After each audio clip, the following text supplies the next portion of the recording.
Yo, what up? What up, Street Gods? Eric Kim. All right, some morning turbo thoughts. So this one is, we are the new Spartans, and also all you need is 300. So it looks like in today's funny, tipsy, topsy, blah blah world, everyone wants to be a billionaire. I want a billion fans. I want a billion streams. I want a billion subscribers, whatever, right?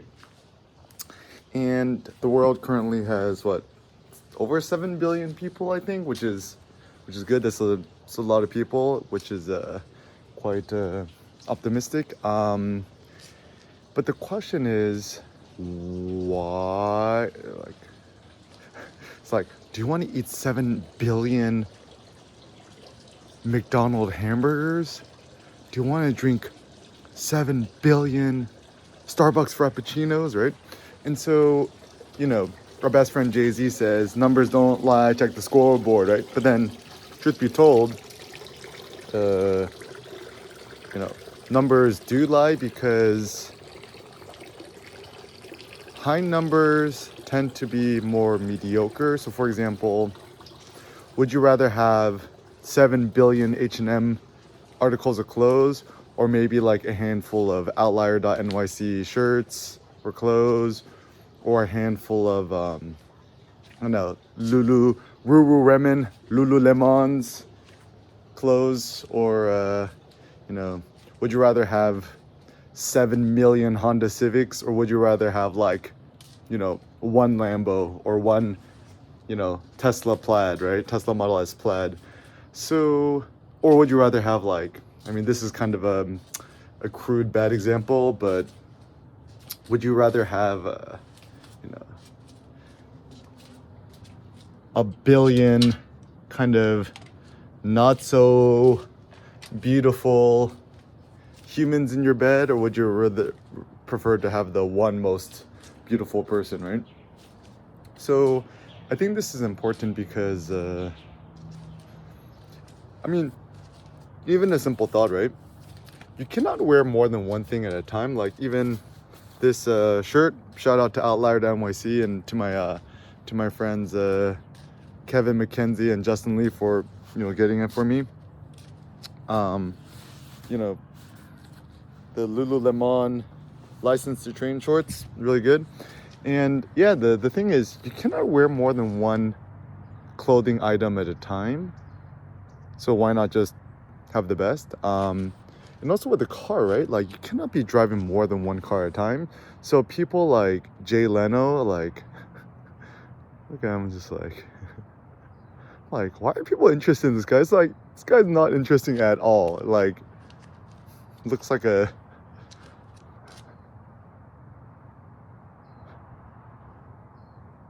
It's just... Like, do you really want a garage full of a billion cars? Like, to me, that would be insanely stressful.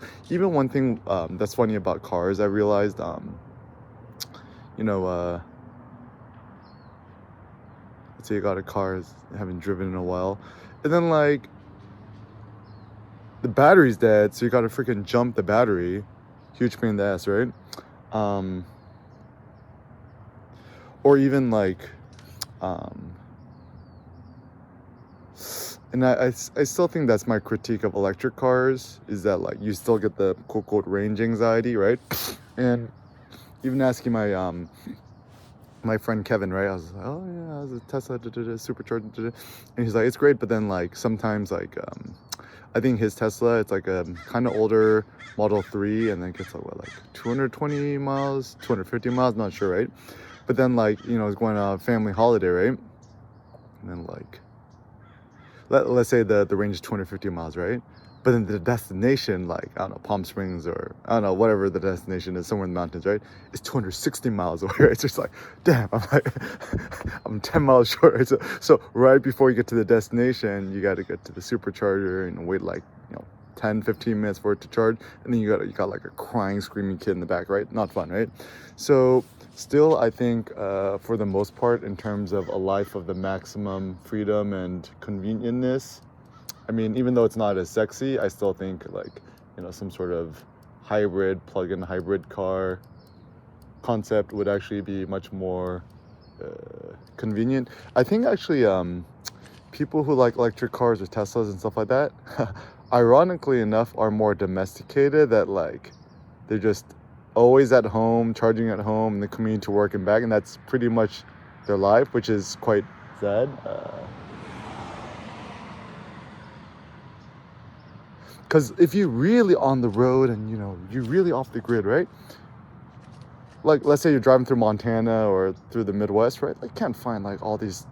I mean, sure, you could probably find a Tesla charging station somewhere, but it actually gives you less freedom in terms of, where to go. Even like, let's say you want to go Joshua Tree, right? Like, what if you want to take an alternate route? You don't want to take the one standard route and go to the Tesla supercharger. So if you really want to live off the grid, throw my cake, or you gotta, don't get the tests, right? Try to think of a more clever solution. Even like, I think the Tesla Model S plan, like, I mean, it's really cool and I love it. And I love Elon Musk. I love what he's done with Tesla and everything. But still, like, the solution seems a little bit too obvious. And I think that's also something I'm kind of discovering about myself is it's not even a money thing at this point, because got the 2 Lambo in the bank money. So I'm kind of more interested in like novel solutions. So for example, the the last car I bought, when Seneca was born, right? $800 for my 2003 Subaru Outback 5-speed with like 220,000 miles on the odometer, 5-speed, and I actually loved the car. It was in great condition. So trying to discover new novel solutions, I think, is actually what I'm more passionate and interested in, because it takes more like brain power, creativity, or innovative thinking in order to come up with a more elegant solution that's simpler. So for example, everyone's like, oh, what's the best car to have? It's got stuck in traffic, right? Maybe a better solution doesn't even have to do with the car. It's just like, can you just structure your life or your lifestyle in which you don't have to, drive? Like, could you, if you have to go to work, right? Can you just quote telecommute, right? Or just work from home, or, just use this great new invention called Zoom, right? Um, and also, I think in terms of thinking more innovatively, it also means to kind of change your philosophy about things, right? So once again, like, everyone's trying to innovate technologically, but nobody's ever trying to think like towards what ends. Like so for example, I'll give a real example, right? Like the new iPhone Pro, whatever. The goal is like keep making it better, keep making it better. But the question is like, for what ends? And then it's like, I keep making the camera better, gotta keep making the camera better. It's like, why? Like, increase the profits, right? So it's actually funny because my thought is, um, uh, my thought is,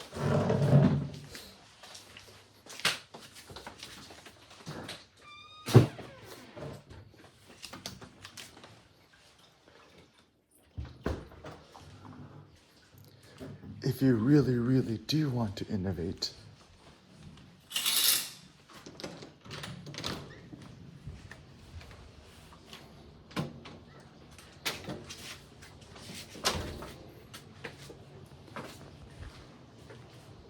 oh, so like for us, right? Like, you don't, we don't need, like, as long as you got your Rico GR3, GR3X,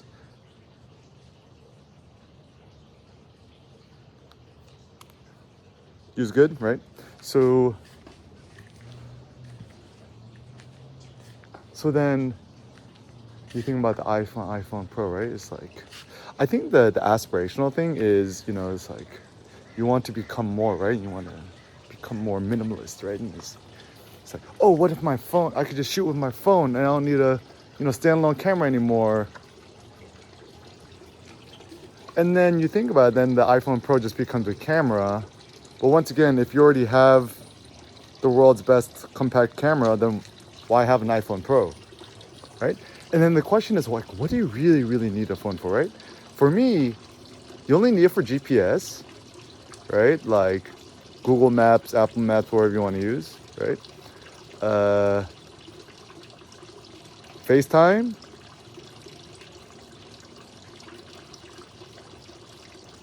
That's pretty much it, right? Like, so you think about it, it's like, what is the minimum viable phone to have to do those things? Probably an iPhone SE. Also, pro tip: you ever have a kid, plan on having a kid, just buy the cheapest iPhone you can, the iPhone SE, because sooner or later, your kid's finna scratch the whole screen. Even my iPhone, like, I kept pretty good care of it. And then yesterday, Seneca's cousins were playing with him, and Sen's jamming out in GarageBand. I think like one of the kids, I don't know, it might have been Seneca, I don't know, like grabbed the iPhone and it's like scratched on surface, so the screen's all scratched up now. But actually, the funny thing is, after getting that, like after having it scratched up, I feel less anxious. I'm like, all right, cool, it's already fucked up now. Then I could just kind of live my life more freely and don't worry about getting fucked up because it's already fucked up, right? So it's actually funny because a lot of people who buy a brand new like phone or stuff like that, car, like so paranoid about getting scratched and fucked up. So they actually live more cautiously in a bad way, like more risk averse, or they don't live as recklessly. So actually, ideally, the best way to get a phone or a device is maybe it's best to get like a refurbished or used iPhone, something that's already kind of whatever. And then so if you get messed up, you're not so scared. And also with cars, right? Either get it like factory refurbished car or used or secondhand, Craigslist, whatever. Sometimes even ironically, if it has like a few scratches or dents and you get a steep discount on it, it's totally worth it, because if the car's already scratched or a little dented, right? Then you're not so concerned about scratching it or denting it even more. Because once again, the goal is to become like a Spartan, to not worry or care about things. Like, can you imagine like a Spartan with like a war chariot and it's like, oh man, got some curb rash on the front wheel, or like I dented the front frame. No, like you use the war chariot as like a freaking killing machine. Like you're not like, it's not some sort of vanity item. And I think that's where the modern day man has become so soft and like kind of quote unquote effeminate in regards to the fact that like, oh, we're too concerned with like things being kind of like prim, proper, or like the goal nowadays is to just like make ourselves as beautiful as possible, right? Buying all these products and stuff like that. But the goal is not to become more barbaric, to become more animalistic, to become more beast-like. And I kind of like the idea that, like, the reason I love going to the gym is it gives me a chance to be an animal, right? Right? So to hype yourself up and stuff like that, it's kind of like modern day warfare or combat, except it's just you versus the steel. So yeah, I mean, practical ways to become a new Spartan. I mean, just watch movie 300 again. Watch it on loop. It's great, right? Or you can watch the 300, The Rise of Empire, the second one. It's not as good as the first one, but like certainly the sexier one, right? That one sexy scene. Everyone loves that scene. I love it. The Mystically is pretty cool too. But then like in the second one, like all of his fellow dudes are like not super jacked like the first one. So I feel like the reason why the second 300 isn't as good as the first is like the dudes are super like not as